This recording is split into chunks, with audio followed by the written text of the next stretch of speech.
في منطقة تحتضن البحر من كل جهة فيها، ومشروع يطل على البحر من كل زاوية ومن كل برندة أو بلكونة فيه. مشروع مارين سيتي، المشروع المميز جدا في المنطقة الراقية والحديثة بيلقدزو، بين الميزات والعيوب والشرح الاستشاري والاستثماري الكامل. تابعنا في هذا الفيديو.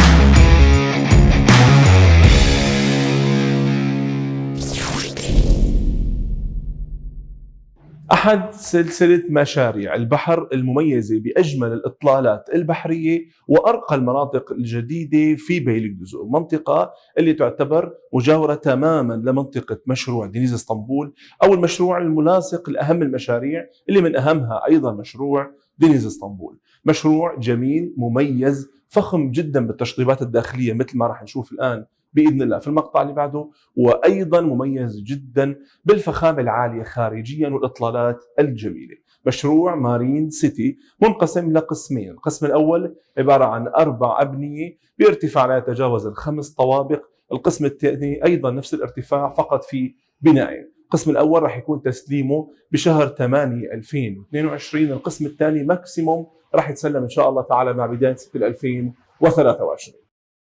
مارين سيتي أحد سلسلة المشاريع المميزة بأجمل الإطلالات البحرية في منطقة بيلقدزو، المشروع اللي يعتبر السلسلة الجديدة بعد مجموعة مشاريع دينيز اسطنبول بالمراحل اللي تسلمت. هاي الأراضي الفاضية اللي جنب مشروع دينيز اسطنبول استغلوها المطورين العقاريين بحكم أنه هي فيها أجمل الإطلالات البحرية.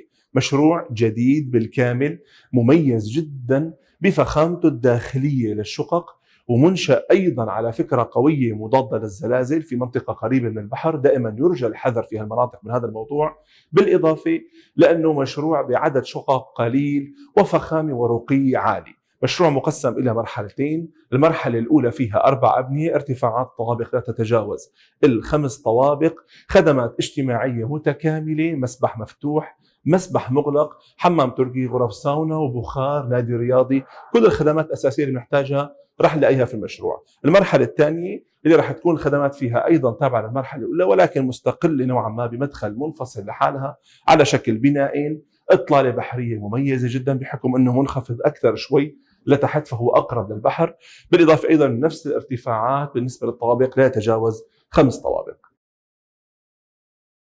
المساحات المتوفرة في المشروع للشقق عم بتكون على شكل غرفتين وصالة، كأقل المساحات تصل معانا لمساحات الفلل 7 غرف وصالونين للشقق الضخمة الدوبلكس اللي كلها بيكون فيها إطلالة بحرية. المميز في المشروع انه كل الزوايا من يمين ويسار وحتى من امام المشروع عم تحصل على إطلالات مفتوحة على البحر، غير قابل انه تتسكر بالمستقبل لو طلع المشروع لتحت شوي اقرب للبحر، لانه احنا بارتفاع عالي او تقريبا باعلى ارتفاعات الهضبة المطلة على البحر في هذه المنطقة. المشروع مميز جدا بالتشطيبات الداخلية، خلينا نشوف مع بعض شو نفذ المطور العقاري من تشطيبات دقيقة جدا وفخمة وعالية الجودة في الشقة النموذجية.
دائما دراسة المشروع أهم فقرة فيها بتكون دراسة الموقع، الموقع الجغرافي للمشروع هو اللي احنا نبحث عنه احيانا قبل ما نبحث عن فخامه الشقه، عن الاطلاله المميزه اللي فيها، او حتى عن تكامل المشروع بشكل عام.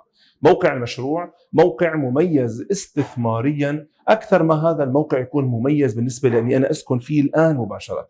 يعني متوقع بالمستقبل للمشروع هو اللي بيعتمد عليه فخامه الاستثمار في هذا المشروع او قوه الاستثمار بمعنى اصح. الموقع هون يعتبر في بلديه بيليك دوزو في القسم الاقرب لبحر مرمره، المشاريع اللي هي تعتبر على صف البحر بمعنى اصح. ايضا ظهر المشروع مباشره عم بيكون في عندنا المشروع الاكبر تقريبا في كل اطراف مدينه اسطنبول اللي هي شام فاديسي، اللي حديقه ضخمه جدا اللي عم تبدا من بدايه بيليك دوزو عم توصل لنهايه بيليك دوزو وتلاصق البحر مباشره، اللي يعتبر تسليم المشروع مع بدايه افتتاح القسم الاخير من هذه الحديقه. هذا الكلام يعتبر انه انا ظهري كله خضار وامام المشروع مباشره اطلاله بحريه، يعني كل اطلالات المشروع رح تكون اطلالات جميله جدا. من ناحيه الخدمات اللي ممكن استفيد منها حوالي المشروع كخدمات تعليميه، الكثير من الجامعات والمدارس العربيه التركيه الانترناشونال حوالي المشروع. حقيقه منطقه بيليك دوزو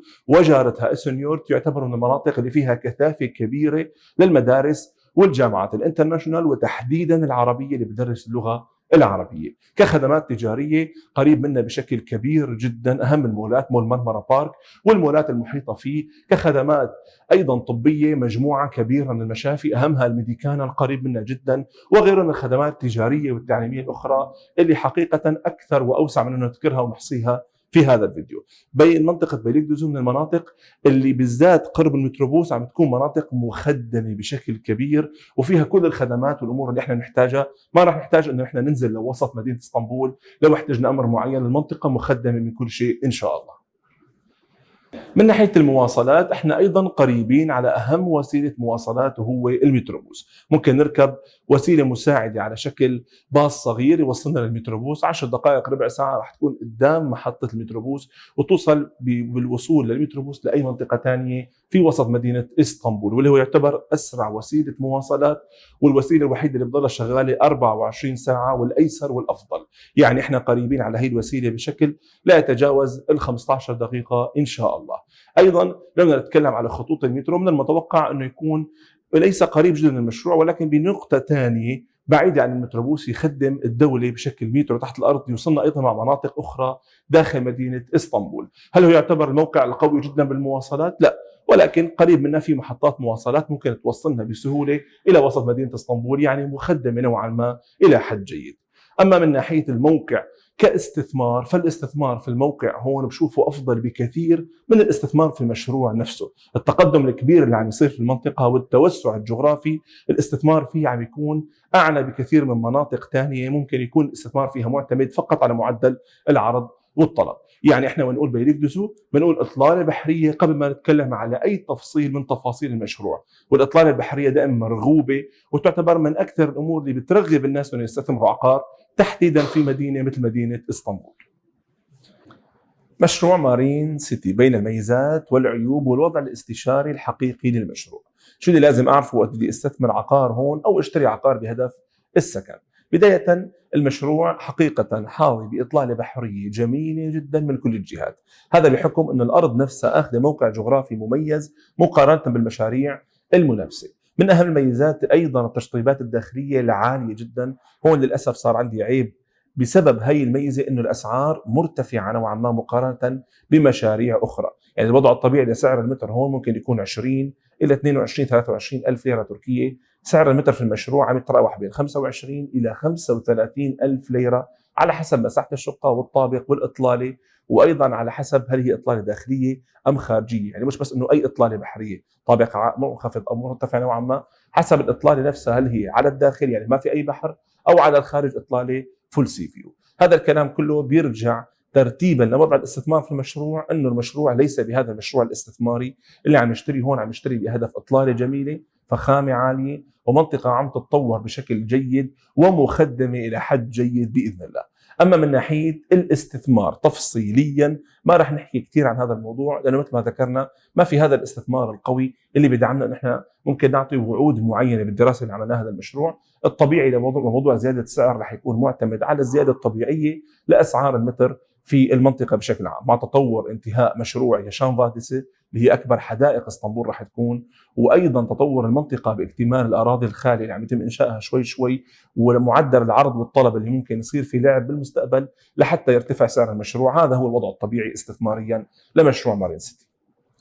مثل ما شفنا في عنا شقق بمساحات مختلفة، وهي من الميزات المهمة أيضا، غرفتين وصالة، 3 4 5 حتى السبع غرف وصالتين. في عنا فيلل تقريبا فيك تعتبرها على شكل فيلل، ولكن هي داخل البناء على شكل شقة دوبلكس ضخمة المساحة جدا بالإطلالة المميزة مثل ما ذكرنا على البحر. يعني هذا المشروع عائلي بامتياز. من أهم ميزاته أيضا أنه عدد الشقق قليل، 92 شقة لها المساحة والإطلالة. أنت عم تاخذ شيء كأنك أنت باني شيء لك ولعائلتك، ما في هذا العدد الضخم من الشقق ولا الإزعاج. حتى الخدمات الاجتماعية راح تكون تقريبا خالية على مر العام، يعني اللي حينزل يستخدم الخدمات عدد قليل من الناس مقارنة بمشاريع ممكن يكون فيها 1000 شقة وفيها مسبحين. احنا عم نتكلم على 92 شقة فيها مسبحين، مسبح مغلق، مسبح مفتوح، وكافة الخدمات الاجتماعية. أيضا بدنا نتكلم على التفصيل بالنسبة لموضوع الطابو. الطابو الموجود في المرحلة الأولى هو الطابو الارتفاقي مناسب للجنسية التركية، وأيضا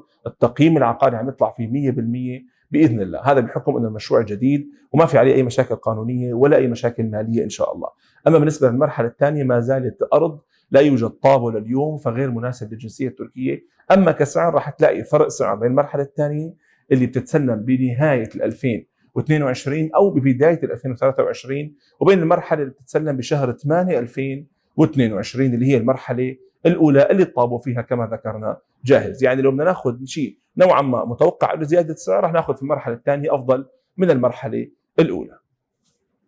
نهاية، مارين سيتي مشروع عائلي مميز داخليا وخارجيا بالتشطيبات الفخمة والإطلالات المميزة، وهو هدف دائما للعائلة بامتياز. إذا عجبك هذا الفيديو اضغط على لايك وشاركه مع شخص مهتم بهذا النوع من المشاريع والاستثمارات في تركيا. لا تنسى تشاهد الفيديوهات السابقة على القناة حتى تستفيد وتفيد بكل ما يتعلق بالاستثمار العقاري. أيضا اشترك على القناة وفعل الجرس حتى نصلك بكل جديد. كان معكم حمزة الأمين، دمتم بخير.